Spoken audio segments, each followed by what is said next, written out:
আসসালামু আলাইকুম বন্ধুরা, কেমন আছেন সবাই? আশা করছি সবাই ভালো আছেন এবং সুস্থ আছেন।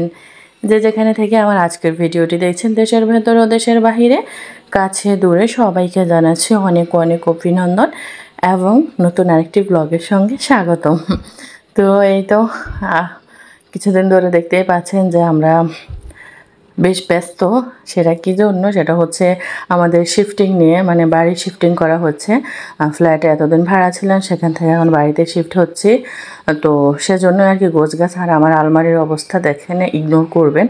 আসলে রোজার ঈদের পর আমাদের একটা বিয়ের প্রোগ্রাম ছিল, সেখানে অ্যাটেন্ড করার জন্য মানে ব্যাগ ভর্তি কাপড় চোপড় নিয়ে গিয়েছিলাম। আসার পর ওগুলো ধোয়ার পর আর কি জাস্ট কোনো রকম ঠেলে ঠুলে রেখে দিয়েছি, ওরকমভাবে আর ভাঁজ করিনি। কারণ আমাদের যেহেতু এগুলো আবার গোছাতে হবে নতুন করে, সম্পূর্ণ কিছু নিয়েই তো বাড়ি চেঞ্জ করতে হবে, কিছু তো আর রেখে যাব না। তো ওই জন্য নতুন করে গোছগাছ করলাম না, ভাবলাম একবারে নতুন বাড়িতে শিফট হওয়ার পর মানে গোছগাছ করবো আর কি। তো এখানে আমি আমার আলমারি থেকে সব কিছু আর কি যা আছে ধন সম্পদ সব কিছু বের করতেছি। তো বের করার সময় একটা ব্যাগ আমার চোখে পড়লো। এটা আমি খুব শখ করে কিনেছিলাম। এটা কিন্তু খুব ট্রেন্ডে ছিল। এগুলো কাশ্মীরি ব্যাগ মনে হয় বলা হয়, জানি না আমি, তবে অনলাইনে খুব চলেছিল। এখন না, প্রায় 7-8 বছর আগে খুব চলেছে। তো আমি তখন নিয়েছিলাম এটা 1500 টাকা দিয়ে মনে হয়। আর ব্যবহার করেছি বেশ অনেক দিন, এখনও অনেক সুন্দর রয়েছে। তো ব্যাগটার ভিতরে আমি আমার সমস্ত কসমেটিক ভরবো, ভালো স্পেস আছে এটার মধ্যে। আর এদিকে হচ্ছে এই যে সব শাড়িগুলো। আমার শাড়ি ওরকম নেই, কারণ আমি শাড়ি পরিই না। যেহেতু আমি একটু হেলদি মানুষ, শাড়ি পরলে আরও মানে হেলদি দেখা যায়, সেজন্য আমি শাড়ি টাড়ি খুব একটা কিনি না। আমার সব হচ্ছে 3 পিস। এগুলো আমার বিয়েতে উপহার পাওয়া, বিয়েতে কেনা, আপনাদের ভাইয়া উপহার দিয়েছিল, তারপরে আম্মুর কিছু শাড়ি, সব মিলিয়ে আর কি আছে। আর এগুলো আপনাদের ভাইয়া আমার জন্মদিনে নাকি বিবাহবার্ষিকীতে একবার কেকের সঙ্গে গিফট করেছিল এই ফুলগুলো। তো যেহেতু ওরকমভাবে হচ্ছে কোনো রাখার জায়গা ছিল না, তাই আর বাইরে রাখা হয়নি, আলমারিতেই এতদিন ছিল। তো দেখি এখন বাড়িতে যাওয়ার পর যদি রাখার জায়গা পাই, তাহলে একটা ফ্লাওয়ার ভাস কিনে ওটার মধ্যে রেখে দিব। মানে গোলাপগুলো রিয়েল গোলাপের মতো লাগে দেখতে, যদিও ক্যামেরায় ওরকম বোঝা যাচ্ছে না। তো এখানে আমি আপনাদেরকে বলতেছিলাম যে যেই হলুদ শাড়ি, তারপর হচ্ছে নীল শাড়ি, এগুলো হচ্ছে আমার বিয়ের শাড়ি আর কি। আর ওই যে প্যাকেট করা যেটা দেখতে পাচ্ছেন, ওটা হচ্ছে আমার বিয়ের মেইন শাড়ি। আর এই পিঙ্ক কালারটা আপনাদের ভাইয়া আমাকে গিফট করেছিল সর্বপ্রথম আর কি, আপনাদের ভাইয়ের কাছ থেকে পাওয়া শাড়ি উপহার। এটা খুবই স্পেশাল, বিয়ের শাড়ির মতোই এটাও অনেকটা স্পেশাল আমার কাছে। আর এই তো দেখেন এখন একে একে নামাতে দেখা যাচ্ছে কতগুলো। ওইখানে কিন্তু আলমারির ভেতর বোঝা যাচ্ছিল না শাড়ি কয়টা, মনে হচ্ছে কয়েকটা শাড়ি, বাট নামানোর পরে দেখেন কত শাড়ি। আর এটা হচ্ছে আমার আম্মুর শাড়ি। এটা আজ থেকে প্রায় মনে হয় আরও 20 বছর আগের শাড়ি, আরও বেশিও হতে পারে, আমি জানি না। কারণ এই শাড়ি পরায় আমার আম্মুর খুব অনেক আগের একটা ছবি আছে। তো এই শাড়িটা পরলে, যদিও আম্মু খুব একটা পরতো না, ওই একবারই পরেছিল মনে হয় ছবি তোলার জন্য। তো এই শাড়িটা আমার বেশ ভালো লাগে, একদম ওয়েটলেস জর্জেটের মধ্যে। আর হচ্ছে এগুলো হচ্ছে আপনার অ্যাপ্লিক না, মানে এটা অ্যাম্বুশের কাজ করা। আর কাজগুলো এত সুন্দর, একদম নিখুঁত। এটা মনে হয় আমার আব্বু দেশের বাহির থেকে এনেছিল, আমার অতটা মনে নেই, আম্মুকে জিজ্ঞেস করলে হয়তো বা জানতে পারবো। তবে এই শাড়িটা আমি বের করেছিলাম হলো এটা কেটে একটা গাউন বা 3 পিস এই টাইপের কিছু বানাবো। পরে আর বানানো হয়নি, মানে মায়া লাগে শাড়ি কেটে ফেলতে। শাড়ি যতই হোক, এক একটা শাড়ির সঙ্গে এক একটা হচ্ছে মেমোরি জড়ানো থাকে। এইটা হচ্ছে আমার হলুদের শাড়ি। হলুদের দিন 2টা শাড়ি পরেছিলাম আমি, সকালে একটা আর হচ্ছে বিকেলের দিকে একটা। তো এটা পরেছিলাম আমি সন্ধ্যার দিকে, আর সকালের দিকে একটা পরেছিলাম, সেটাও আছে এখানে। এগুলো হচ্ছে আম্মুর সুতি শাড়ি। আর এই যে এই শাড়িটার কথা বলতেছিলাম, পিঙ্ক শাড়ি, এই শাড়িটা আপনাদের ভাইয়া আমাকে সর্বপ্রথম কিনে দিয়েছে। আপনার ভাইয়ার কাছ থেকে পাওয়া প্রথম শাড়ি উপহার এটা আমার। তো এটা আমার কাছে খুব স্পেশাল। এটা হচ্ছে মানে অরিজিনাল যে সিল্ক হয়, সিল্ক তো অনেক রকমেরই হয়, তো এটা হচ্ছে আপনার একদম ইন্ডিয়ান কি যেন কি সিল্ক যেন বলেছিল, আমার খুব একটা মনে নেই। মানে ভেতরটা একদম প্লেন আর পাড়ের মধ্যে এরকম টেম্পল টেম্পল করা। তবে খুব সুন্দর, কিন্তু কালারটা ক্যামেরায় এই কালারটা প্রপারলি আসতেছে না, একটা দুধে আলতা টাইপের কালার এই শাড়িটার। এটা আমি একদিনই পরেছিলাম আর পরা হয়নি। আর এটা হচ্ছে আমার বিয়ের শাড়ি, মানে বিয়ের শাড়িও আমার দুইটা, হলুদের শাড়ি যেমন দুইটা, বিয়েরও দুইটা। এটা হচ্ছে সিম্পলের ভিতর বিয়ের শাড়িটা, তবে খুব সুন্দর। দেখেন এই যে একদম কাজগুলো পেটানো আর কালারটা টকটকে লাল, খুবই সুন্দর, আমার খুব পছন্দ এই শাড়িটা। এটা আমি বিয়ের দিন রাতে পরেছিলাম। আর যেটা হচ্ছে আপনার বেনারসি, ওটা পরেছিলাম বিয়ের দিন, মানে সাজগোজের সময় পরেছিলাম।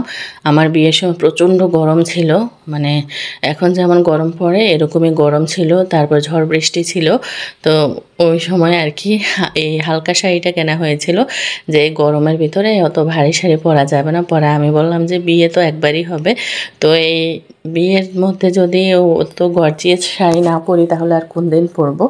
পরে আবার আমার ভাই সহ গিয়ে ওই বড় যে ভারী বেনারসিটা ওটা কিনে এনেছিল, এই যে এটা লালটা। তাই আর কি দুইটা শাড়ি হয়েছে। তো এটা আমি পরেছিলাম রাতে, আর ওটা পরেছিলাম দুপুরের দিকে সাজগোজ করার সময়।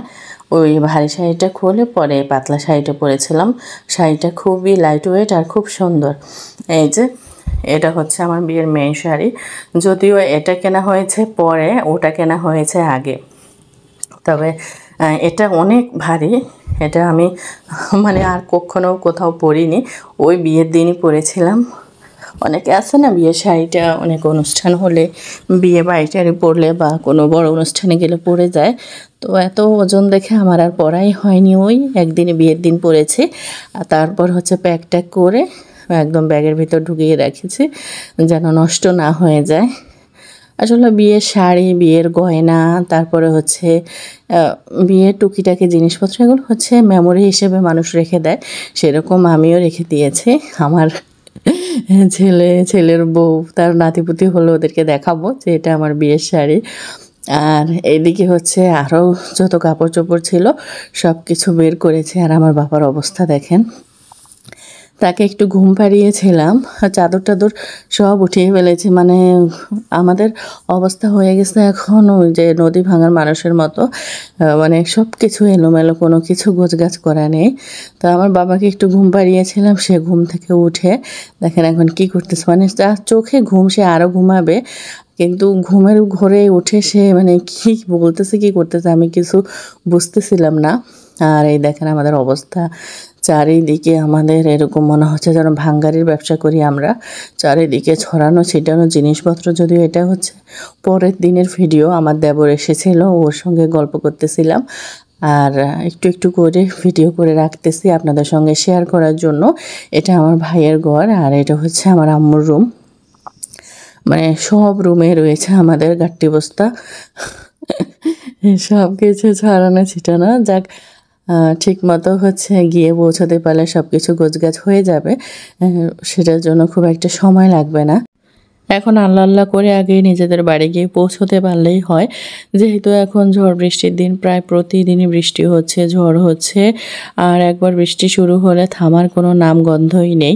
সেজন্য একটি ভয় আছে যে জিনিসপত্র নিয়ে রাস্তায় বের হলে যদি ঝড় তুফান শুরু হয় তাহলে তো আমাদের মানে সারে সর্বনাশ, মানে কী যে হবে আল্লাহই ভালো জানে। তো এটা হচ্ছে পরের দিন সকালের, মানে এখানে আমি টোটাল 3 দিনের ভিডিও একসঙ্গে করে আপনাদের সঙ্গে শেয়ার করেছি। যেহেতু এই যে বাড়িঘরের এই দুরবস্থা, তাই আর ডেইলি মানে আপলোড করা হয়নি, একটু একটু করে ভিডিও করে রেখেছিলাম, সেটা আপনাদের সঙ্গে একসঙ্গে করে এখন শেয়ার করতেছি। খাট খুলে ফেলা হচ্ছে, এখানে ম্যাট্রেস, তারপরে হচ্ছে খাটের নিচে যে জিনিসপত্রগুলো ছিল সব কিছু এখন একে একে বের করা হচ্ছে। তোষক সব উঠিয়ে যে এখানে জড়ো করে রাখা হয়েছে সব কিছু নিয়ে আমরা হলো এখন ওয়েট করতেছি কখন লোকজন আসবে যাদেরকে হায়ার করা হয়েছে জিনিসপত্রগুলো আমাদের বাড়ি পর্যন্ত নিয়ে পৌঁছানোর জন্য। তো তাদের কোনো খবর নেই, সেজন্য সেটা আরেকটা স্টোরি, সেটা আরেকটা ভিডিওতে শেয়ার করব। তো এই তো জিনিসপত্র কিন্তু এখন অর্ধেকের মতো নিয়ে আসা হয়েছে। আর কিভাবে নিয়ে আসলাম, কিভাবে কি হলো, সেগুলো আরেকটা ভিডিওর সঙ্গে আপনাদের সঙ্গে শেয়ার করা হবে। আজকের মতো তাহলে আমি এখানে বিদায় নিব। সবাই ভালো থাকবেন, সুস্থ থাকবেন, নিজেদের খেয়াল রাখবেন আর আমাদের জন্য দোয়া করবেন। আর আমাদের অবস্থা তো দেখতেই পাচ্ছেন, মানে অবস্থা এখন দুরবস্থা হয়ে গেছে। তো অর্ধেক জিনিসপত্র আনার পর আপনাদের ভাইয়া হলো আমাকে বলল যে তোমরা সবাই ওই বাসায় থাকলে কি হবে, বাড়িতে আসো দুইজন মিলে, এসে হচ্ছে এদিকে জিনিসপত্রগুলো কোথায় কী রাখবা না রাখবা সেগুলো ঠিক করো। তা আমি আমার ভাইয়ের বউকে নিয়ে চলে এসেছি। আম্মু, আমার নানু ওইখানে রয়েছে, এখানে আমার নানা রয়েছে, তারপরে হচ্ছে আপনাদের ভাইয়া, আমার ভাই, আপনাদের ভাইয়ের কিছু বন্ধু বান্ধব সবাই মিলে হলো আমাদের জিনিসপত্রগুলো আনতেছে। মানে যাদেরকে ঠিক করা হয়েছিল আমাদের জিনিসপত্র টানবে বলে, তারা আর কি আমাদের সঙ্গে একটা গেম খেলেছে। সেটার জন্য আমাদের অনেকটা কষ্ট হয়েছে, তবে আলহামদুলিল্লাহ সুন্দরভাবে সুস্থভাবে আমরা চলে আসতে পেরেছি, এটাই।